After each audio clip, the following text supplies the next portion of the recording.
All right, we'll move on to our last series, which gets going tomorrow night, and that is between the Denver Nuggets and the aforementioned Phoenix Suns, who knocked off the Los Angeles Lakers.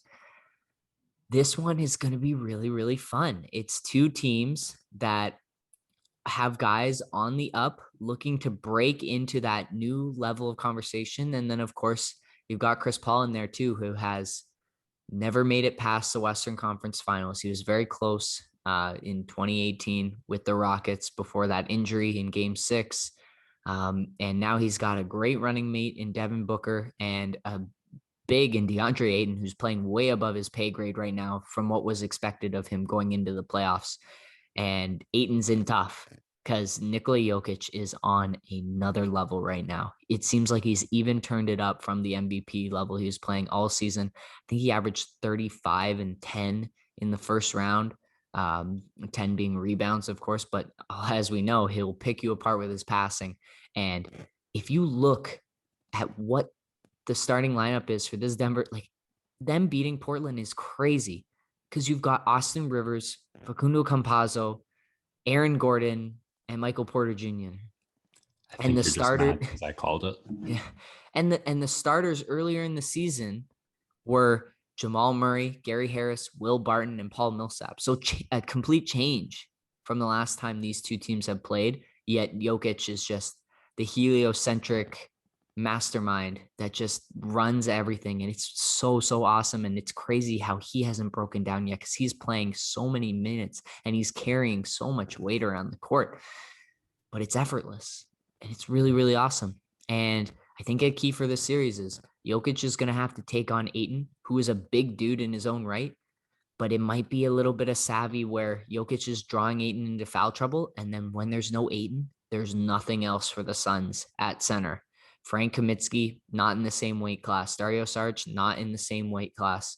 So if you're the Suns, you really have to rely on Ayton to be disciplined and strong defensively. And that is worrisome if you're Phoenix.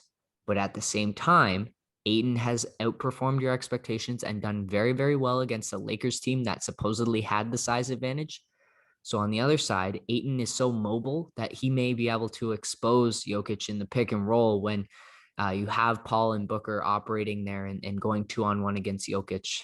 I think they can really feast in that environment and make Jokic work a lot so his offense becomes harder.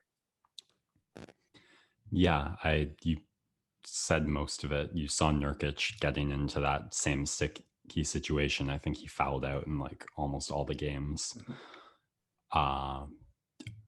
Yeah, with Ayton, I'm very curious to see. I feel like on paper, the Suns should have all the answers for this Nuggets team. Ayton, a guy who no one can defend Jokic, but at least make his life as challenging as possible and reduce him to as little.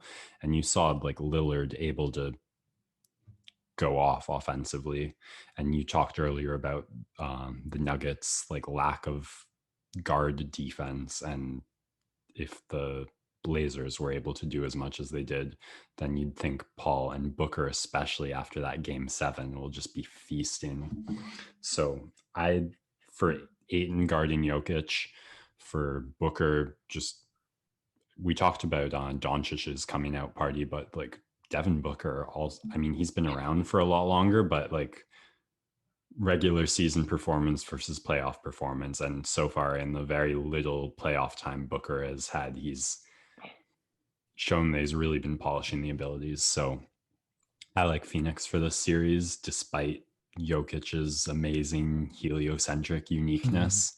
There's only so many things one man can do, and I think the Suns are just going to have too many weapons to throw at this team. I'm in agreement with you there. Booker has been sensational, scoring at all 3 levels. I am interested to see. I imagine Denver's going to throw Aaron Gordon at Booker, so a lot of size and length to deal with, whereas Booker was more so on like KCP or Caruso, maybe smaller guards were matching up against him. So Aaron Gordon's going to be a physical size presence that might give him some troubles. But again, Chris Paul, Devin Booker are going to run that pick and roll so well.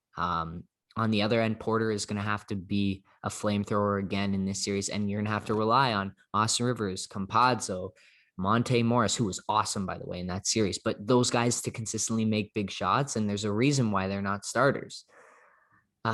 So it is going to have to rely again on Jokic basically going 35 and 10 again in the series. And while I think he can do that in the end, the ability to control the game, Chris Paul really like managing the tempo and this being his best shot to really make it deep in the playoffs, I think Phoenix just has the overwhelming team advantage as a whole, and they play great defense and have made Jokic's life difficult in the regular season.